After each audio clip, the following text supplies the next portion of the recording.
सात संगत जी, बड़े प्यार और सत्कार से कहिए धन निरंकार जी। सतगुरु माता सुदिशा सविंदर हरदेव जी महाराज की जय। सात संगत जी, दासी यही अरदास करती है सतगुरु माता जी से कि सबके जीवन में खुशियां रहें और सब तन मन धन से स्वस्थ रहें। और सात संगत जी, आप लोग मन लगा के विचार सुनिएगा। ये विचार में आपको बहुत सारे सीख मिलेंगे और जीवन में बदलाव आएंगे कि हमारी सतगुरु का क्या देखो भाव है, कैसे जीवन में उसको कैसी परिस्थिति थी, फिर भी उसको बहुत सारे बदलाव आ गए। सत्संग जी, एक सत्संगी महात्मा जी थे और वो दुकान डाले हुए थे कपड़े का। वो कपड़े का दुकान डाले थे और सेवा सत्संग सिमरन में लगे रहते थे। सुबह का भी सत्संग जाते थे। सत्संग जी, वो महात्मा जी तो अपना लगे थे क्योंकि ब्रह्म ज्ञानी है। ब्रह्म ज्ञानी को सब पता है कैसे करना चाहिए और किस रूप में ढल जाना चाहिए। अपने गुरु के वचनों पे रहने का उनको बहुत पता रहता है सब। तो सत्संग जी, सतगुरु माता जी की इतनी कृपा है, सतगुरु माता जी की कृपा अटूट बने रहे संत महात्मा के ऊपर। और सत्संग जी, जो महात्मा जी का कपड़े का दुकान था, तो अपना वो सत्संग से आते थे सुबह, फिर वही 9-10 बजे जाके दुकान खोलते थे। पहले सिमरन करते थे, सिमरन करने के बाद शटर ओपन करते थे। शटर खोलने के बाद वो माता जी के तस्वीरों पे देख के इतनी आनंद, इतनी सुकून उनको आ रही थी कि हे सतगुरु माता जी, हमेशा आप हमारे ऊपर अपना दृष्टि बनाए रखना और हमारी ये जो दुकान है छोटी मोटी, ये दुकान के ऊपर भी आप अपनी दृष्टि बनाए रखना। और सिमरन करने के बाद वो अपने दुकान के कुर्सियां के ऊपर बैठ जाता था। कुर्सी के ऊपर बैठे बैठे टेबल पे हमेशा वही सिमरन करता था। कोई ग्राहक आते भी थे तो बहुत प्यार और बहुत नम्रता से, आइए भाई साहब जी, आपको क्या दिखाएं, कैसे कपड़े चाहिए, फिर वो दिखाता था और देता था। अच्छे भाव विचार उसके देख के भी ग्राहक को बहुत खुशी मिलती थी।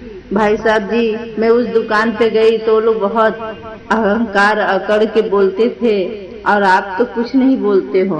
अगर कपड़ा नहीं भी लेते थे ग्राहक तो बोलता थे कोई बात नहीं है, वो फिर घड़ी करके अच्छे से रख देता था।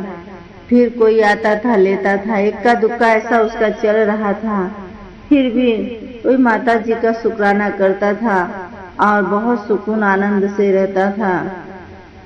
एक दिन की बात है सत्संग जी, जब उसने आया दुकान पे, अपने दुकान खोले महात्मा जी अपना, फिर उसके बाद में उसको नींद आ रही थी। सिमरन करते करते फिर वो अपने छोटा सा दुकान के इधर एक ऐसा बिस्तरा बिछाया और उसी में सो गया।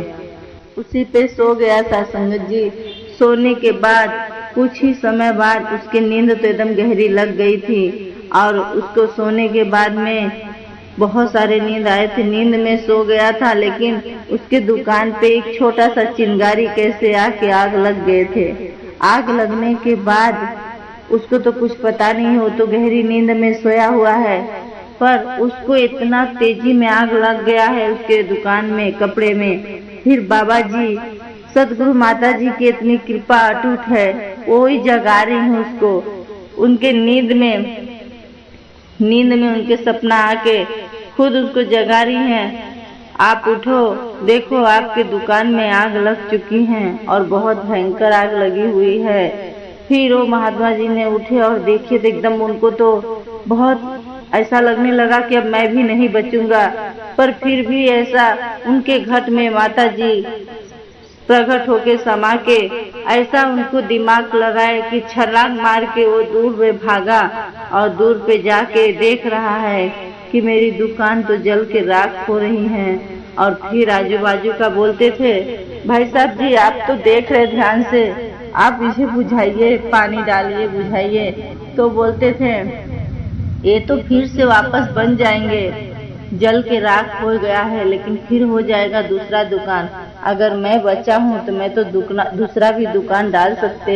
ये हमारे बाबा जी का कृपा है कि मुझे बचा लिए छत। अगर मैं जल गया होता तो कल के दुकान में थोड़ी ना दूसरा डाल पाता। तो साध संगत जी यही कहने का भाव है कि आप अपने गुरु के वचनों पे रहो, आप उस पे ही अपना विश्वास अटल रखो, तो देखो अपने जीवन में कितना सारा बदलाव आ जाता है और बहुत सारे सुकून मिलता है। पर सेवा सत्संग सिमरन में लगे रहना है। साध संगत जी जो भी आता है माता जी का विचार आगे से उसे श्रवण करना है। साध संगत जी अगर दासी को भी कुछ बोलने में गलतियां हुई रहेगी तो दासी को भी एक छोटा बच्चा समझ के बख्श लेना, लेकिन ये विचार पूरा सुनिएगा। साध संगत जी विचार सुनने के बाद लाइक और सब्सक्राइब जरूर कर दीजिएगा। साध संगत जी बड़े प्यार और सत्कार से बोलिए धन निरंकार जी।